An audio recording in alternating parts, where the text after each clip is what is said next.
mandar aqui no chat, eu vou estar acompanhando e aí eu passo para a Márcia, beleza? Bom dia, pessoal. Bom, hoje a nossa aula de química está um pouco diferente, mas sem fugir dos nossos processos químicos, das reações químicas, de todo o padrão da química.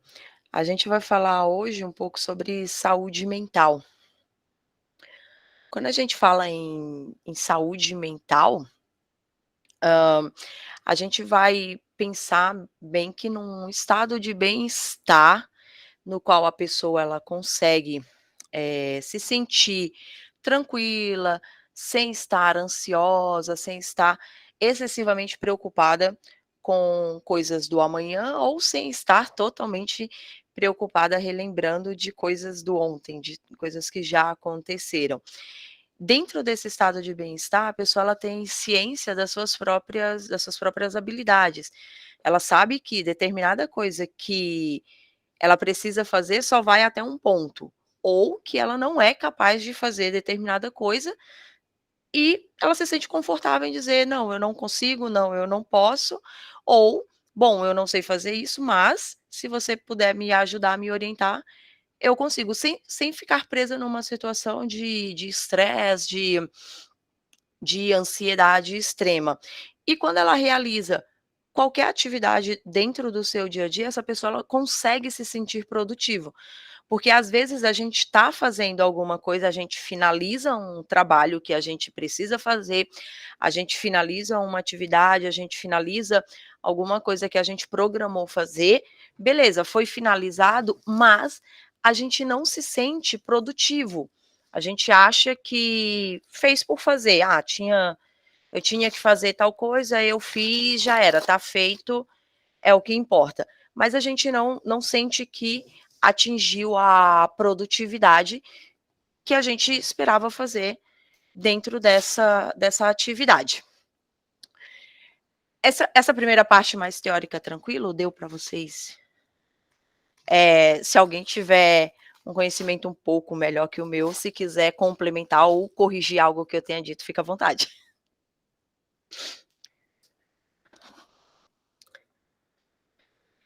Quando a gente fala dentro dessa parte de mudanças de sentimentos, mudanças de pensamentos, sensações, tudo isso tem um processo químico envolvido. Então, são várias reações, são vários processos químicos que estão envolvidos dentro dessas sensações que a gente tem, dentro desses sentimentos que a gente tem. Porém, o que é mais comum é a participação da dopamina, serotonina e a ocitocina. Quando a gente está deixa eu parar aqui. Opa, deixa eu voltar aqui. Quando a gente está num processo de felicidade, a gente tem um nível de serotonina maior do que um nível de ocitocina ou de dopamina. Então, a gente tem aquela sensação de que a gente está muito, muito feliz e a vida é bela, a vida está perfeita para a gente, porque nosso nível de serotonina está bem elevado. Quando a gente está num processo meio depressivo, se sentindo meio para baixo, a gente tem o nível de ocitocina baixo, o nível de serotonina também está baixo e a dopamina está um pouco mais elevada do que a serotonina e a ocitocina. Pouca coisa, tá? Também não tem um elevado nível de dopamina. A tendência é que esses níveis eles fiquem sempre variando. Isso não quer dizer que porque você tem uma variação o tempo inteiro, então eu tenho bipolaridade, eu sou bipolar. Não, é normal, dependendo da situação que você está passando no seu dia, você ter uma alteração nesses níveis. Dependendo da sensação que você tem naquele momento, sei lá, um filme que você está assistindo e aí, vamos supor, você está assistindo um filme de terror e você se assusta, vai ter uma mudança nesses níveis. Você vê algo que te deixa feliz, você tem uma mudança nesses níveis. De repente, você simplesmente acordou mal-humorado e ao longo do dia esses teus níveis eles vão se ajustando. Não é porque você teve uma mudança de humor que isso vai te definir como alguém que tem, transtorno de bipolaridade. Isso, vai ocorrer dependendo das coisas que vão acontecendo ao longo do seu dia. Você vai ter um motivo para ter uma alteração no seu humor. E é isso que define a diferença entre ser um transtorno bipolar ou só uma alteração de humor. Quando você tem um motivo para alterar seu humor, isso é normal, tranquilo, porque isso vai fazer com que os seus níveis sofram uma alteração.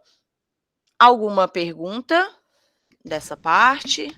Márcia, a Oi. Maria Clara está perguntando aqui no chat se isso está em constante mudança, não fica parado. Isso está o tempo todo mudando. Essas alterações, elas vão alterando o tempo inteiro ao longo do seu dia. Isso foi o que fez eu começar ter o início do mestrado de bioquímica, foi realmente essa parte, Maria Clara, que eu achei muito interessante. Caramba, tá o dia inteiro, 24 horas, esses processos todos se mexendo, se trocando, tendo um aumento, tendo uma diminuição. Isso é constante durante o dia, porque o nosso dia, ele não é constante, né? Você não tem um dia padronizado, que vai sempre acontecendo a mesma coisa. A gente tem uma rotina? Tem, mas nossos sentimentos, nossas sensações, elas vão alterando dependendo do dia. Às vezes você sai de casa feliz da vida, hoje vai dar tudo certo, do nada começa a chover, você não levou guarda-chuva, você não levou nada, isso já te dá uma alteração do humor, você fica meio chateado, porque você se preparou para um dia de sol e de repente começou a chover. Então, a gente sempre tem uma mudança nesses níveis, eles sempre estão alterando. Além desses 3, a gente também tem adrenalina, noradrenalina, são vários outros também. Coloquei esses 3 aqui para vocês poderem ver que são os mais comuns, que são os estados de alegria, os estados depressivos, a ansiedade. É interessante você ver também, Maria Clara, que no processo de ansiedade, praticamente esses níveis estão todos para baixo, né? Todos eles estão bem baixos, quase inexistentes, principalmente serotonina e a ocitocina. E aí a gente tem aquela sensação de a mão tá gelada, a gente sente como se o coração tivesse acelerado, fosse pular para fora do peito. Então, são umas sensações de como se o teu organismo tivesse em alerta. Mais alguma pergunta?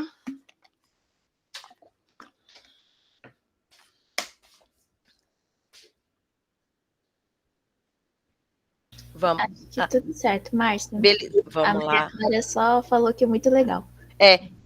Foi isso que me encantou também, Maria Clara, quando eu fiz bioquímica na graduação, gente, é muito legal isso. Você pensar em todos esses processos ocorrendo simultaneamente ao longo do dia, se alterando o tempo inteiro. Aí eu separei para vocês três estados no qual são considerados já dentro dessa parte de transtorno, tá? Já quando chega num ponto de afetar a nossa saúde mental. Então, eu separei para vocês a depressão, o transtorno de personalidade limítrofe e a diferença entre uma ansiedade normal e uma ansiedade patológica. Nesse ponto, fica um pouco mais parecido com, um pouco não, né? Bastante mais parecido com a parte de biologia do que com a parte de química. Vocês aprenderam em biologia que existe uma comunicação entre os neurônios. Essa comunicação que ocorre entre os neurônios através dos neurotransmissores, com a transmissão do impulso nervoso, as sinapses entre os neurônios. Então, se tiver alguém da biologia ou alguém que tem conhecimento bem maior que o meu de biologia e eu falar alguma coisa incorreta, fica à vontade, pode me corrigir, tá? Sou um pouquinho fraca na parte de biologia. Então, essa comunicação entre os neurônios, quando ela ocorre de forma normal, ela vai estar simplesmente dando essas alterações, tá? Como eu falei para vocês, não quer dizer que porque uma coisa ela tem que acontecer, ela acontece no nosso organismo, ela sempre vai acontecer daquela forma padronizada. Não, ela pode ter essas variações. E vou falar para vocês agora desse processo depressivo. Deixa eu voltar aqui a parte depressiva, na variação. Aqui. Veja que a serotonina e a ocitocina, elas ficam bem baixas. E a dopamina, ela sobe um pouquinho dentro desse processo depressivo. Por que que isso ocorre? A gente vai ter a interrupção desse neurotransmissor aqui, exatamente dessa sinapse.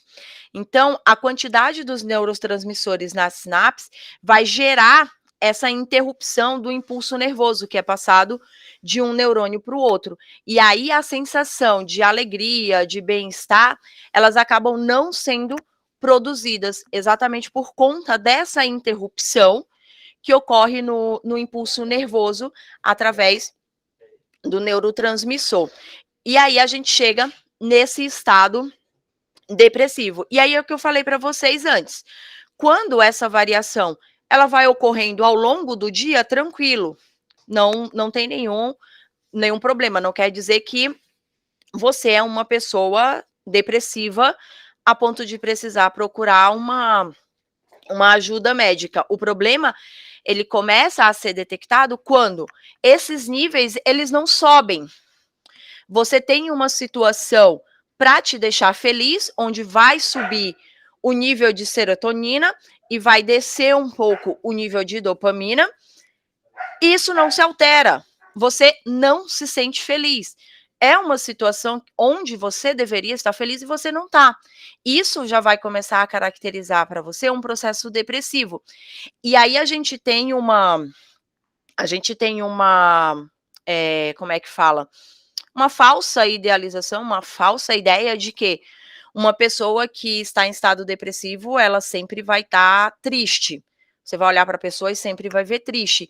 Não necessariamente. Essa depressão, ela pode se apresentar de outras formas também, com outros sintomas. A gente fala do ponto de vista bioquímico, do ponto de vista químico, é chamado depressão exatamente por conta de uma queda, tá?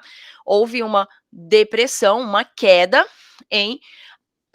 na produção, na transmissão de alguns impulsos nervosos. Por isso, então, olhando para o ponto de vista bioquímico, do ponto de vista químico, biológico, há uma queda. Um nível que deveria subir, deveria ser alterado para mais, ele se mantém em queda, ele se mantém baixo, não tem uma alteração. Então, por isso a gente chama depressão. E aí, assim, a pessoa fica realmente naquele estado de não ter vontade de sair da cama, de não levantar. Não quer dizer que porque a pessoa está num processo de depressão, num estado depressivo, que ela vai estar o dia inteiro chorando, não. Às vezes essa sensação depressiva, ela pode ser demonstrada na pessoa, ela sente só um vazio, porque ela não está tendo o impulso nervoso que deveria gerar aquela sensação de alegria ou de bem-estar. Então ela fica com aquela sensação vazia. Então, você chegar para uma pessoa e dizer, mas você está deprimido e tal, a vida tem tantos motivos para você estar feliz. A pessoa sabe que existem motivos para ela estar feliz, mas ela não consegue. Não é algo proposital, não é algo só mental, só psicológico. É algo biológico também. Não está ocorrendo um processo que deveria ocorrer. Ela não tem um impulso nervoso se ligando, fazendo a ligação correta aqui nas sinapses entre os neurônios. Não ocorre essa transmissão, porque o neurotransmissor que deveria estar atuando aqui, ele não vai estar atuando, porque ele não está sendo corretamente produzido. Alguma pergunta dessa parte?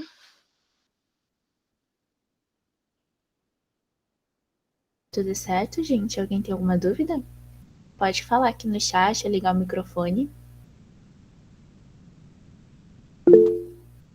O Carlos falou que de boa. Boa, qualquer coisa vocês mandem aqui no chat, tá bom? Vamos lá, então. E aí, a gente falou aqui de um espaço pequeno, só olhando o que ocorre entre os neurônios. A gente fala agora de um contexto geral da depressão, quando a gente olha o cérebro inteiro, as áreas cerebrais inteiras, considerando apenas aquelas que são mais afetadas por esse estado depressivo, pela depressão. A depressão, ela está mais relacionada, como eu falei para vocês anteriormente, na comunicação entre os geurônios, entre os neurônios. Tá? Então, é mais, é, é mais focada na falha de comunicação dos neurônios do que em uma área específica do cérebro. O que acontece? Que a falha dessa comunicação entre os neurônios, ela vai trazer, da mesma forma que ela traz uma não alteração nos níveis onde deveria ocorrer, eles se mantêm sempre baixos, ela também vai trazer uma falha em algumas áreas do cérebro, tá? Por exemplo, eu destaquei 3 aqui para vocês, tá? Não quer dizer que só afeta essas 3, não. Vai afetar, de modo geral, todas as áreas do cérebro, já que nós estamos falando das sinapses entre os neurônios, eles que comandam tudo, é como se eles fossem o chefe da fábrica inteira, que é o nosso organismo, a partir do nosso cérebro. Então, quando a gente fala no sistema límbico, a consequência dessa não comunicação entre os neurônios é exatamente o que eu tinha falado para vocês. A pessoa vai se sentir desmotivada para tudo. Ela vai estar se sentindo tão vazia que ela não quer sair da cama. Ela quer ficar deitada. Algumas pessoas não só querem ficar deitadas, como querem ficar o dia inteiro deitadas no escuro. Ponto. Sem ver nada, sem ver ninguém, sem falar nada, sem ver ninguém. Em casos bem mais extremos, a pessoa ela se sente tão incapaz de ter um contato social que ela evita, inclusive, o contato social virtual. Se afasta de redes sociais, se afasta de tudo. Ela simplesmente se isola no mundo porque para ela não faz sentido nenhum nada do que está ocorrendo ao redor dela, no mundo. É como se tudo fosse um total vazio, total escuridão. Nada para ela vai fazer sentido. No córtex pré-frontal, que é responsável pelas atividades mais elaboradas, de mais alto níveis dentro da nossa mente, vai estar relacionando essa falta de comunicação entre os neurônios, ela vai causar uma falta de comprometimento. Por exemplo, você tem uma atividade, alguma coisa para você fazer no seu trabalho, na escola, ou algo que você se comprometeu de fazer com alguém, você vai ter uma certa dificuldade de manter esse planejamento que você tinha feito previamente para executar essa atividade. É aquilo que eu estava falando para você anteriormente, você pode até fazer, porque você se sente pressionado a fazer, mas você não sente que fez da forma certa, você sente que não fez como poderia fazer, você acha que poderia ter feito melhor, você acha simplesmente que fez por fazer, você não se sentiu produtivo. Mesmo que alguém chegue para você e diga: "Nossa, você fez isso tão bem e tal, melhor do que você faz nos outros dias", para você isso não teve produção, você fez por fazer. Então vamos supor, se você costuma é algo da sua rotina. Você acordar, limpa a casa, faz uma faxina na sua casa, isso está na sua rotina. Ponto, você sempre faz.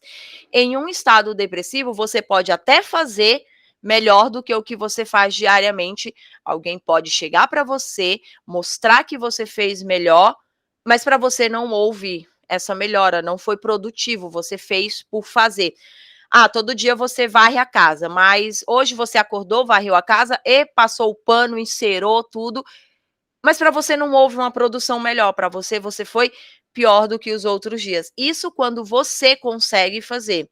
Na maioria dos casos, quando a gente está em um nível bem extremo desse processo depressivo, a sua dificuldade cognitiva de planejar e executar é tão extrema que você realmente não vai conseguir fazer simplesmente nada. E aí a gente volta para aquilo que eu estava falando inicialmente, é quando você chega naquele momento onde nada faz sentido, você simplesmente quer ficar no quarto, deitado, acabou, não quer assistir TV, não quer ouvir música, não quer fazer simplesmente nada. Só que antes de se chegar a esse ponto bem profundo, a esse ponto, que é bem extremo, acontece que você passou pelos pontos que não estavam tão extremos. Você ainda conseguia sair de casa, você ainda conseguia ter uma interação social, mesmo que essa interação social fosse virtual, você ainda conseguia participar de alguma coisa. E, e aí, assim, você vai dando, a pessoa vai dando sinais, as pessoas vão ignorando esses sinais que a pessoa vai dando, porque existe essa falsa ideia de que a depressão é falta do que fazer, de que o processo depressivo é frescura. Só que assim, o que eu estou mostrando para vocês é algo biológico. O teu sistema, os teus processos bioquímicos, eles não estão funcionando. Então, se você não trata, se você não ajuda o teu processo com quando eu falo ajuda, é assim, buscar um profissional que possa te orientar, porque sozinho é bem complicado, é difícil, às vezes quase impossível você conseguir sair desse processo sozinho. Algumas pessoas conseguem, outras não. Mas, veja bem, isso, como tudo na vida, depende de pessoa para pessoa, não é porque você viu ou conhece ou viu numa rede social uma pessoa que sofria de processo depressivo e hoje está bem, ela foi curada. A gente tem que ter bastante cuidado com essa expressão de cura, tá? Porque às vezes é um processo momentâneo e você pode passar por meio que uma remissão e voltar de novo. Então tem que ter bastante cuidado com essa expressão cura. E aí, de repente, você pensa assim, poxa, aquela pessoa estava passando por um processo de depressão, parecia que ela estava pior do que eu tô, e ela conseguiu e eu não consigo, eu tenho que me esforçar. É diferente, tá? Cada pessoa tem seu tempo, cada pessoa tem seu ritmo. É igual quando você vai estudar. Tem um grupo que é magnífico em matemática e tem aquele grupo que é horrível em matemática, mas vai super bem em história. Da mesma forma que tem um grupo que é super ruim de história, mas vai super bem em matemática. Eu era do grupo super ruim de história. Por mais que eu estudasse, eu era VIP na recuperação de história. Eu passava em matemática, eu passava em química, eu passava em física, mas eu sempre estava lá na recuperação de história e geografia. Por mais que eu estudasse, por mais que eu me esforçasse, eu sempre estava na recuperação de história e geografia. E assim, não dá para você comparar com outra pessoa. Poxa, a pessoa venceu a depressão, a pessoa saiu daquele estado que ela estava. As pessoas são diferentes, cada uma tem seu ritmo, cada uma tem seu tempo, cada uma tem o seu modo de enxergar a realidade. Então, o ideal é não tentar se comparar tanto com outra pessoa, porque todos nós somos diferentes, todos nós temos nosso tempo, temos nossas qualidades, nossas facilidades, nossas dificuldades. Se você está num estado depressivo e você começa a se cobrar muito, porque você viu que alguém conseguiu e você não, isso não vai te ajudar, isso vai piorar, porque você vai estar naquela comparação, naquele sentimento de pressão, poxa, se fulano conseguiu, eu tenho que conseguir. Não, você não tem que fazer nada que outra pessoa fez. Você não tem que sair de um estado depressivo porque outra pessoa saiu. Você tem seu tempo, a pessoa tem o tempo dela. Você tem seu limite e a outra pessoa tem o limite dela. E aí, como eu falei para vocês, são processos bioquímicos. A gente está falando de falha na comunicação entre os neurônios. Então, por isso que muitas vezes esse processo depressivo ele pode ser tratado com uma medicação. E aí, para ser tratado com uma medicação, só quem pode definir é o psiquiatra. Qual medicação, qual dose, quantas vezes ao dia. O terapeuta, o psicólogo, ele vai te ajudar, te orientando, conversando com você, porque outra coisa também que sufoca muito e dificulta muito esse processo de recuperação, não vou falar em cura, como eu falei para vocês, tem que ter bastante cuidado com essa expressão. Esse processo de recuperação, às vezes é você colocar para fora aquilo que te sufoca, porque às vezes a gente segura tanta coisa dentro de nós mesmos. Ah, não vou falar isso porque vão achar que é besteira.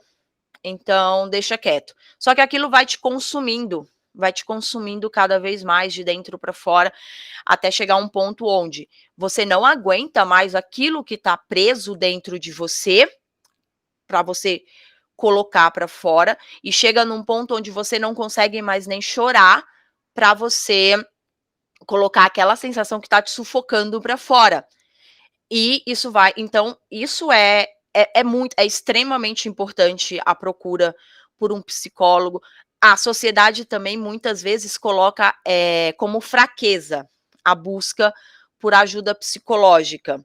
Não, na verdade, pelo menos eu sempre vi assim, você procurar uma ajuda psicológica, na verdade, mostra o quanto você tá forte, porque você vai contar para uma pessoa que você não conhece, para alguém que você nunca viu na vida, aquilo que te sufoca. Você não está contando para o seu melhor amigo, você não está contando para o seu irmão, para o seu pai, para sua mãe.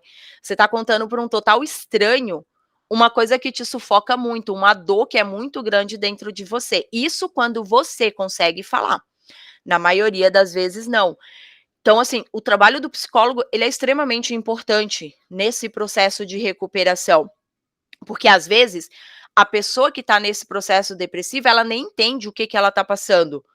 Porque é uma falha nessa comunicação entre os neurônios.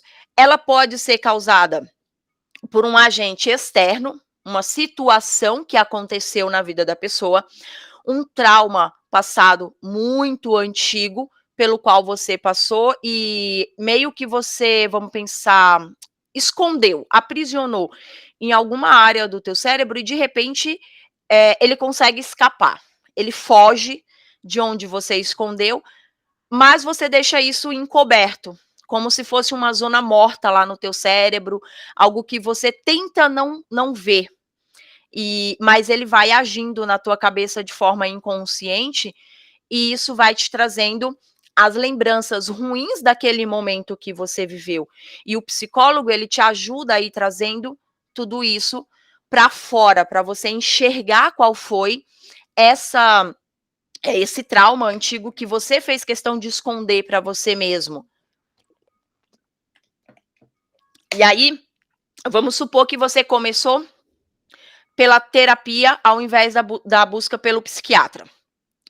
Se o psicólogo olhar para você, para a sua situação, vocês já estão conversando, fazendo essa terapia há bastante tempo, e ele vê que é algo que está muito à frente de só conversar para ir resolvendo, ele vai falar para você procurar um psiquiatra, porque o psicólogo, ele não pode te receitar uma medicação, só o psiquiatra.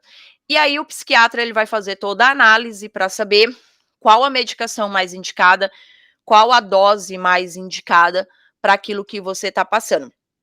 Antigamente, tinha-se a ideia de que a saúde mental era algo só emocional, que não tinha nada a ver com processo químico, com processo biológico, com processo bioquímico. Estudos recentes, tipo 15, 20 anos, bem recentes, mostram que realmente existe esse processo de alteração na comunicação entre os neurônios, nas sinapses, nos neurotransmissores, nos impulsos nervosos, e que existem várias outras alterações. Não é simplesmente algo emocional, uma alteração emocional que ocorre do nada, tipo, hoje eu quero ser depressivo, pronto, vou me trancar no meu quarto e não vou sair nunca mais. Pronto, até um dia que eu decidi que tem um monte de louça para eu lavar e aí eu me curo porque eu lavei um montão de louça. Ponto. Algumas pessoas ainda têm essa visão, fulano tá depressivo porque quer. Tem tanta coisa para ele fazer e ele não vai fazer. Gente, a pessoa sabe que tem um monte de coisa para fazer. Não é porque ela não quer, realmente ela não consegue. Alguma pergunta dessa parte? Alguma dúvida, gente?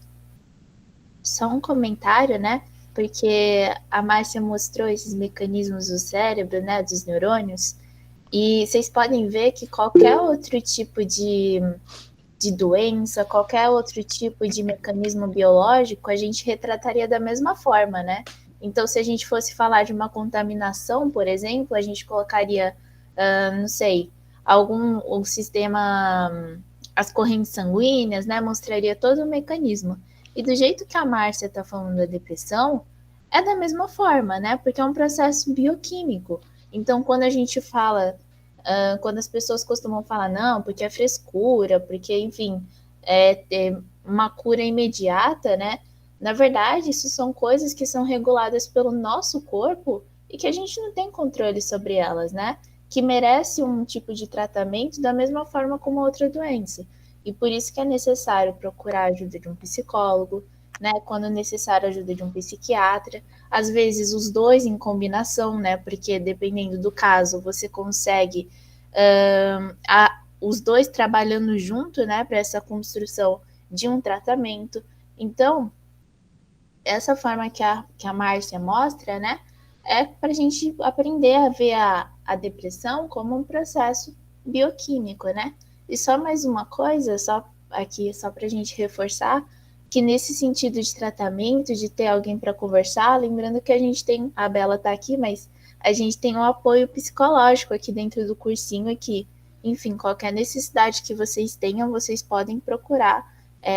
As nossas psicólogas estão sempre de plantão durante a semana e que, enfim, elas estão sempre dispostas a conversar e que tentar fazer essa conversa é uma coisa que é proporcionada aqui pelo cursinho que vocês têm todo o direito de usufruir. Acho que era isso. Não sei se tem alguém. O pessoal tá falando que tranquilo aqui, eu acho que a gente pode seguir, Marcelo. Beleza, vamos lá. Saímos da depressão, falamos para algo um pouco mais elevado, mas que também não deixa de ter também um ponto depressivo também, que é quando a gente fala do transtorno borderline, transtorno limítrofe. Também existe uma alteração no cérebro. Eu coloquei aqui para vocês uma imagem que mostra 2 cérebros. Um cérebro de uma pessoa que tem o transtorno limítrofe e o cérebro de uma pessoa saudável. Isso aqui são as áreas de atividade, tá? Que estariam em atividade. Na pessoa saudável e na pessoa com transtorno limítrofe. Na verdade, não sei interpretar isso aqui, mas eu achei interessante a ideia de que você vê que existem alterações no cérebro mesmo, que é o que a gente estava falando anteriormente. São alterações nos impulsos nervosos, nessas comunicações entre os neurônios, e aí você consegue visualizar claramente aqui na imagem para uma pessoa saudável e com uma pessoa que tem o transtorno limítrofe. As áreas que são mais afetadas é a parte da amígdala, hipocampo, o eixo hipotálamo, hipófise adrenal e o córtex pré-frontal. Principalmente, é o que eu quis focar mais para vocês também com essa imagem, que eu achei bem interessante, é exatamente essa área aqui, que está bem alterada, com bastante atividade, enquanto que na pessoa saudável você tem baixa atividade, quase nenhuma atividade aqui nessa região e um pouquinho nessa. Então, veja bem, o que ocorre nesse processo? O transtorno limítrofe, ele é caracterizado principalmente por uma extrema dependência emocional. E a gente volta aqui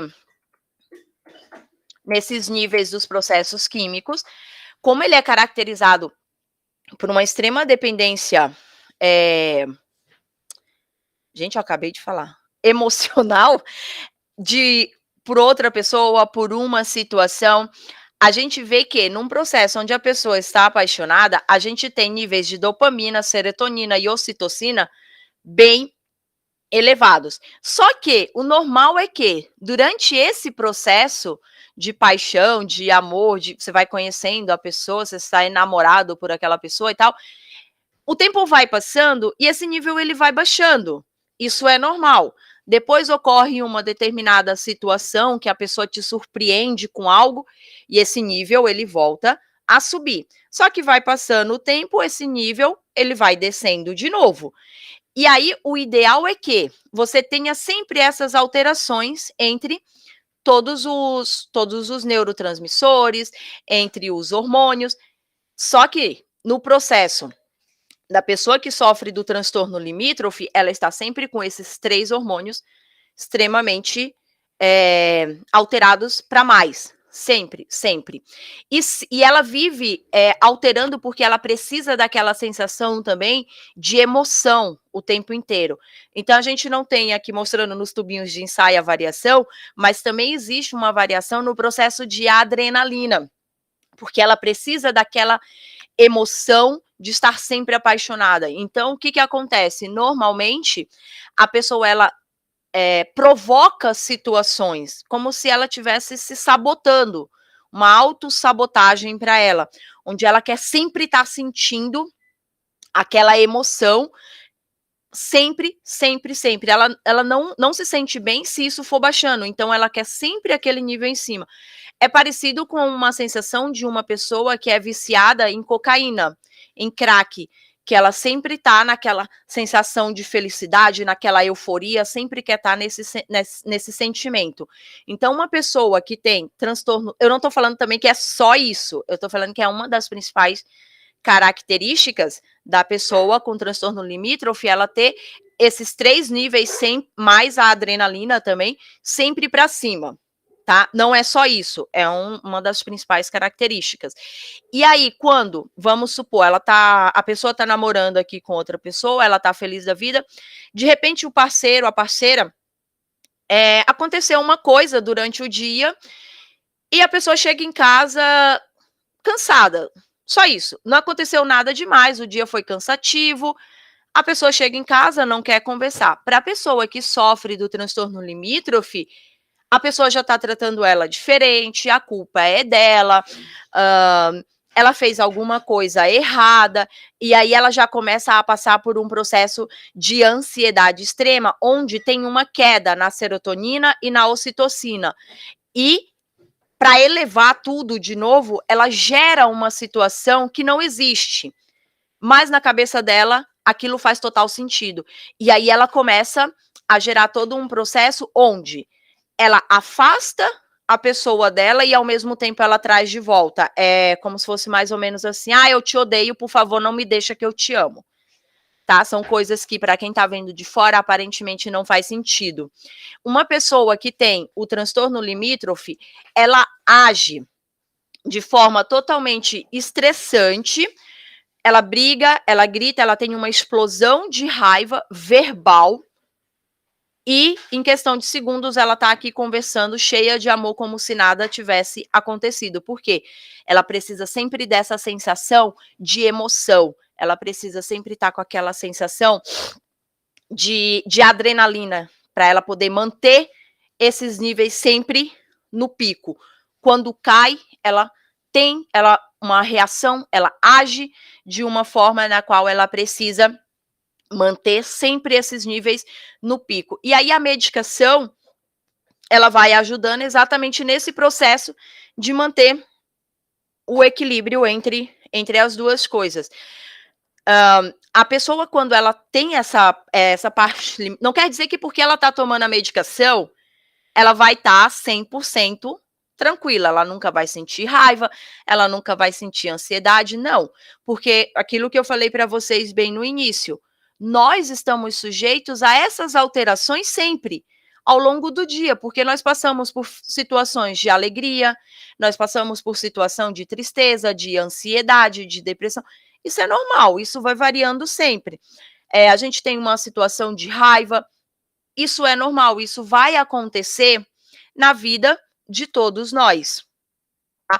E aí a pessoa que tem o transtorno, foi demais, o transtorno limítrofe, geralmente existem algumas situações mais extremas onde ela machuca o próprio corpo.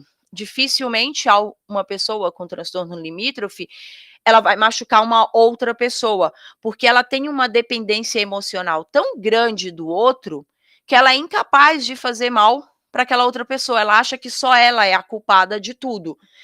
A pessoa não está feliz, aconteceu alguma coisa na vida do amigo, do parceiro, do companheiro, na cabeça dela é culpa dela, então ela machuca ela, mas ela não machuca o outro. Eu não estou dizendo que não existem casos onde não vá machucar o outro, mas eu estou falando em maioria, uma maior porcentagem. E às vezes, mas aí se ela não tiver um namorado, um companheiro, uma companheira, alguém tão próximo, ainda assim ela pode se machucar, ainda assim ela pode ter essas alterações? Sim, ela ainda assim vai sofrer tudo isso porque é algo patológico no cérebro, nas células dela. A gente sabe que os neurônios também são células.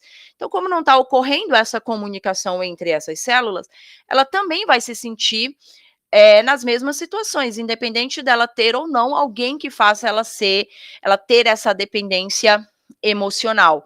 E às vezes ela está com uma dor tão grande dentro dela que ela não sabe expressar, que ela acaba machucando a si mesma, para ela poder sentir alguma coisa, para ela poder sentir alguma dor. Alguma pergunta dessa parte?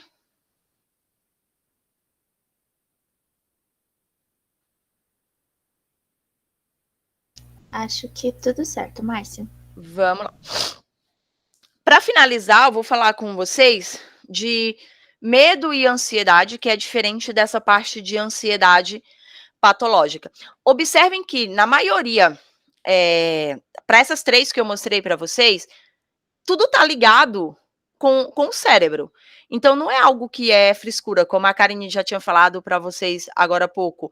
É algo realmente que está ligado com o nosso sistema corporal, com o nosso sistema biológico, com o nosso sistema nervoso, com o nosso sistema químico, bioquímico, tudo tá ligado. Não é algo só de, que nem eu falei para vocês, hoje eu acordei e eu quero ser deprimido, eu vou ficar deprimido. Hoje eu acordei, eu quero ter ansiedade. Não é algo que a gente escolhe, que a gente quer. É algo que acontece por uma falha celular. É algo que ocorre por uma falha biológica, por uma falha química, em um processo bioquímico. Então, quando a gente fala de medo, tranquilo, é normal você ter medo. Às vezes você está assistindo um filme de terror, você sente medo.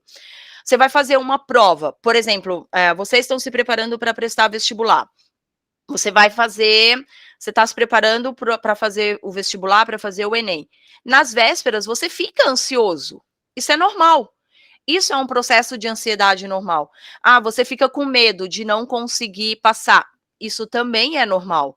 Você fica com receio de não conseguir. Normal. E o que isso difere quando a gente está falando de uma ansiedade patológica? Que você tem todos os sintomas sem ter motivo nenhum. Simplesmente você sente seu coração acelerar, qualquer coisa normal do seu dia a dia, que todos nós precisamos passar, por exemplo, sair de casa para ir trabalhar. Quando a pessoa ela tem algum processo, algum transtorno de ansiedade patológica, síndrome do pânico, por exemplo, isso já é um estresse muito grande para ela, já vai causar muito estresse para essa pessoa. Eu tive um aluno alguns anos atrás que ele tinha síndrome do pânico. Ele não saía de casa, ele tinha muito medo de sair de casa. Quando ele era criança, ele estava saindo com os pais e aí teve um assalto.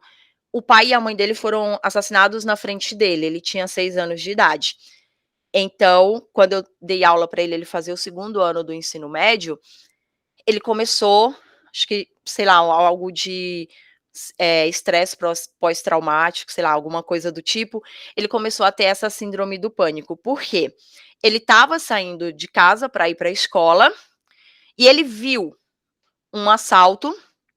Longe dele, ele estava no ônibus indo para a escola, mas ele viu um assalto na rua. A partir desse dia, acho que todas as memórias de quando ele era criança, que ele viu os pais serem assassinados na frente dele durante um assalto, foram voltando.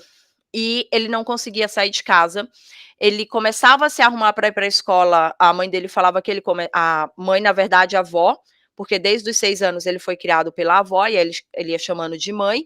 Então, ela falava para a gente que ele começava a se arrumar para ir para a escola, ele começava a tremer, algumas vezes ele vomitava, ele desmaiava, de tão grande que estava esse medo dele de sair.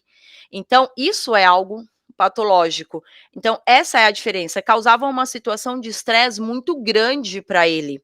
Então, ele começava a produzir muitos hormônios de ansiedade, de medo, e aquela sensação de que o corpo dele começava a se proteger de uma situação que podia não acontecer, mas para ele era algo real, era algo extremamente real. Então, essa é a diferença entre uma ansiedade normal, pela qual todos nós passamos, e aí dá essas pequenas alterações, baixa a serotonina, baixa ocitocina, sobe um pouquinho a dopamina. Para ele, ficava sempre em estado de alerta, o organismo dele.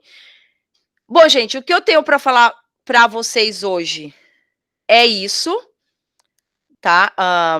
No final do slide tem as referências, onde eu peguei as informações, algumas imagens, para passar isso para vocês. Passei um pouquinho do tempo, alguém tem alguma pergunta?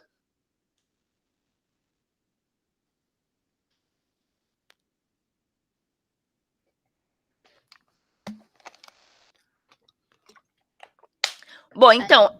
A Tia falou que não tudo certo, a Júlia falou que tudo tranquilo. Bom, então, gente, é isso que eu tinha para falar para vocês da parte química.